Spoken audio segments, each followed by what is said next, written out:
मोदी डरता है, पुलिस को आगे करता है। जब मोदी डरता है, पुलिस को आगे। भारत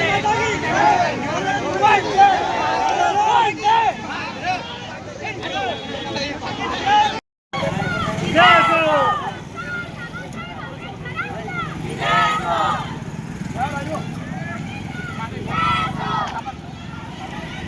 भारत हम तुम्हारे साथ हैं, हम तुम्हारे साथ हैं।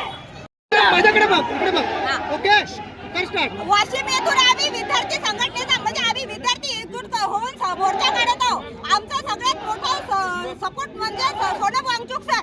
सोनम वांगचुक सर यांच्या मागण्या पूर्ण व्हायला पाहिजेत आणि एमपीएससी परीक्षा ऑफलाईन व्हायला पाहिजे। सरळ सेवा, पोलीस भरती, स्टेनो इतर ज्या काही स्पर्धा परीक्षा आहेत त्या लवकरात लवकर जाहीर व्हायला पाहिजेत। विद्यार्थ्याची घुटनमार होत आहे। आम्ही तासनतास लॅबमध्ये बसतो। आमच्या भविष्याचा विचार व्हायलाच पाहिजे। सोनम वांगचुक सर जे की भारत देशाचे वरिष्ठ शिक्षक आहेत, इंजिनियर